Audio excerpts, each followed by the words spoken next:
El líder etnocacerista Antauro Humala se pronunció sobre varios aspectos en una entrevista realizada por el medio peruano La Encerrona. En dicha entrevista se pronunció sobre cuáles fueron sus vínculos con el gobierno del expresidente Pedro Castillo. Además también dijo que no fusilaría a Dina Boluarte, ya que su ideología de fusilar a todos los corruptos solo es aplicable para los expresidentes involucrados en el caso Lava Jato. Ahora, nosotros ahí aplicamos eso a todos los presidentes que aparte de haber acatado la constitución malparida de Fujimori y Montesinos, que no tiene firma ahorita, nadie la firma, porque fue retirada la firma del japonés, a todos esos presidentes, además lavajatistas, contemplamos que es traición a la patria. Macrocorrupción presidencial es traición a la patria. Lavajatistas. Entonces, hemos de ser precisos. Ni Pedro Castillo ni Boluarte son lavajatistas. Todos los presidentes que han seguido la constitución de Fujimori y Montesinos están inmersos en el lavajatismo. Pero no es el caso de Castillo ni de Boluarte. Pero el caso de Boluarte y de Pedro Castillo serán fujiconstitucionales, pero no son lavajatistas.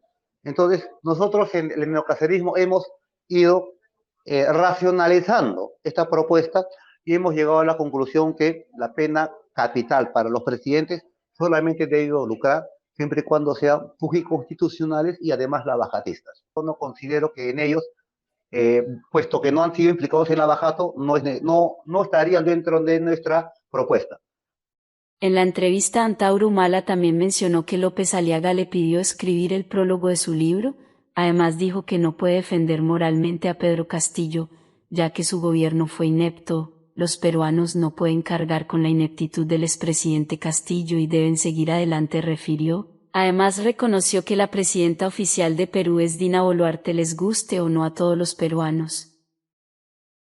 Para mí, yo lo he dicho claramente ese día y lo digo ahorita.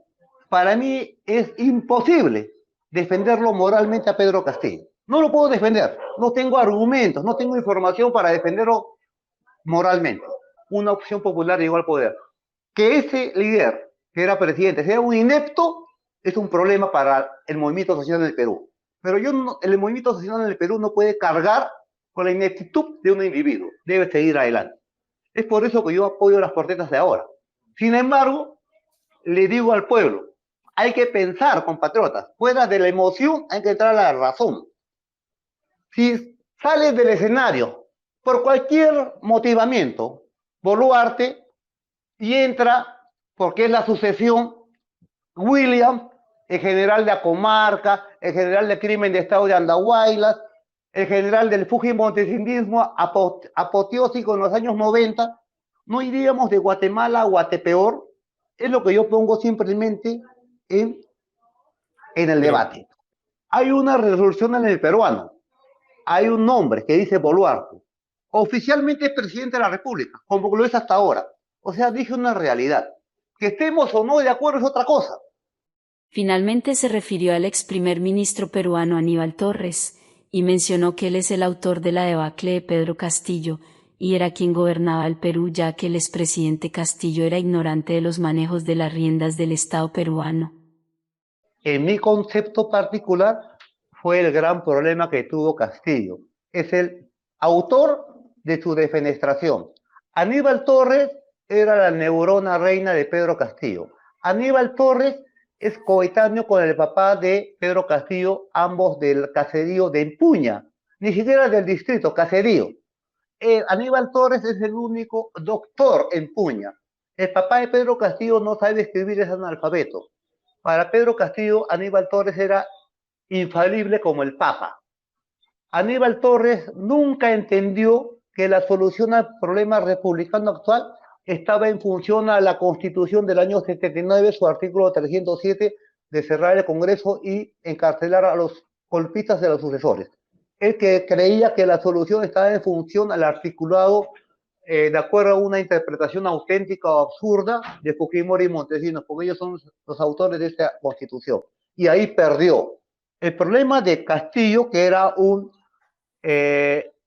ignorante, supino en el tema constitucional del Perú, era que él creía ciegamente en lo que decía Aníbal Torres.